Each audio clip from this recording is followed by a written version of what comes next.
walking down the street, do-goo. How about Pokemon Go? Do-goo, do-goo, do-goo, do-goo. Right? So you can be practicing your double tonguing that way. We use the letters TK to denote that as writers. If I were to write that down, double tongue, I would put a T and a K. But what I actually do is a D and a G. Do-goo, do-goo, do-goo. All right, so you're going to learn it that way, and then you're going to reverse it. Goo-doo, goo-doo, goo-doo, goo-doo. That will help even it out because it needs to be even. So you start out on one note and just do it over and over again. Then add maybe a scale. I know G major is kind of one of those mid-range scales that you all are supposed to be learning. So do 8 reps on a note.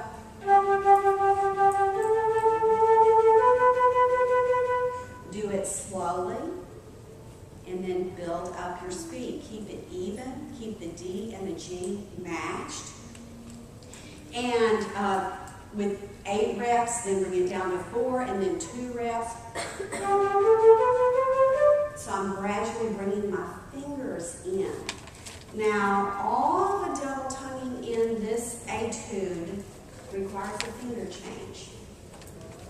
So that is usually your finger-tongue coordination. So what you might do is slur it and make sure your fingers are smooth.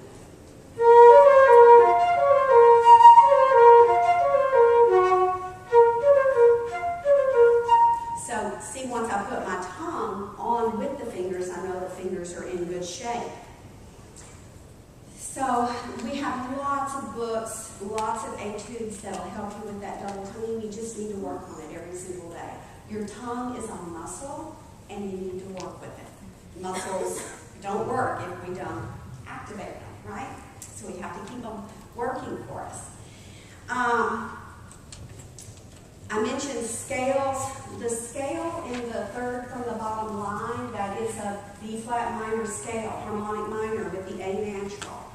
So you can practice your D-flat major scale, and then start on B-flat and make an A natural. And that will be a B-flat harmonic minor. And here it is. You will have already practiced it. Right there. Guys, I'm sorry. Is that hurting your ears when I do that? No. Okay. Then we have some arpeggios in here. I see an E-flat major arpeggio, an F major arpeggio, so you can kind of see where they are. We have some diminished sevenths. This thing that gets built up,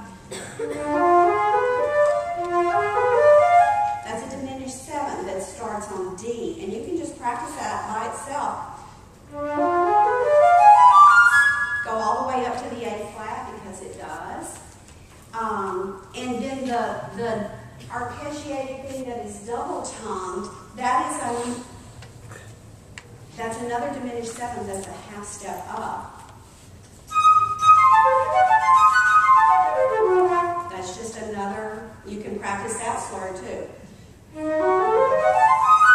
Goes up to a G-flat, so practice it that way. Go up and down. And do them slurred, and then put your tongue to it, and it'll be there. A lot of people I'm hearing have trouble with the octaves in the last line. I will hear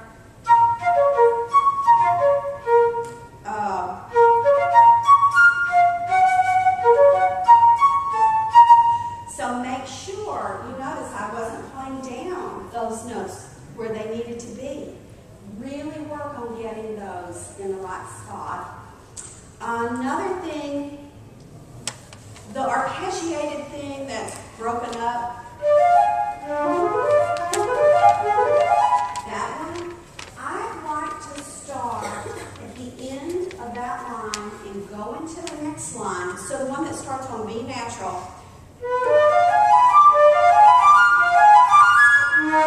and then practice getting down to that low E flat. In fact, even just the 6 notes before the low E flat, that's really, a tough jump. It's over 2 octaves to get down there. So just break it apart, isolate these things, and practice the individual skills and then put it all together. One other thing, when you do start trying to pick up speed, you're going to lose speed if you're thinking in 6 notes per measure, if you don't get to 2 fast enough. And one of the reasons we get to 2 just a bit late is in this one, sometimes we're breathing after the first 8th note. You can actually breathe after any of these 8 notes. But frequently we'll breathe after the first one, and then that puts us a little bit late getting to the second one. So when you're trying to increase your speed, keep that in mind. And then the last measure, please play that rhythmically accurately. So you get to the end, and this is going to be wrong. I will hear that over and over again. Please play that measure accurately. Did you know that was wrong what I just did? So divide it down to the 8th note and make sure that you're playing all these things correctly. I haven't said much about scales. Work on your scales. Work on more keys than are just in your ATSSB music. And work on them in a variety of ways. Work on your scales, all slurred, all 8th notes. All 8th notes or all 16th notes will make your scales very smooth. And then all different kinds of articulation. And then, of course, go back to the way that you need to do it for your competition. Guys, do you have any questions? Real quick? The first one on the wrong tone of the very last measure. Are you starting the wrong tone right at the very beginning of the measure? No. Or waiting? I don't start that wrong tone until about Get past the 6th. beat 3. Yeah. I think that that's marked incorrectly. It is marked there, but I'll start at the beginning of the line.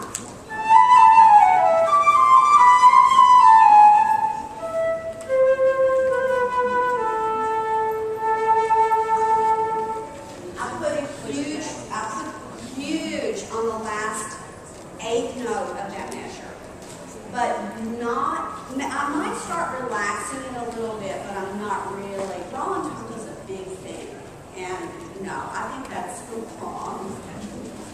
But whatever you do, just make it musical, right? Yeah.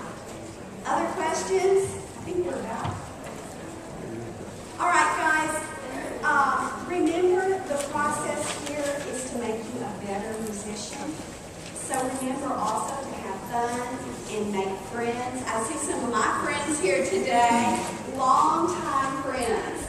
And for you teachers, really, really remember the value of what you're doing and how important it is. It is extremely important. So if I can give you a pep talk about that, I truly, truly believe that what we're doing is really important. All right, thank you.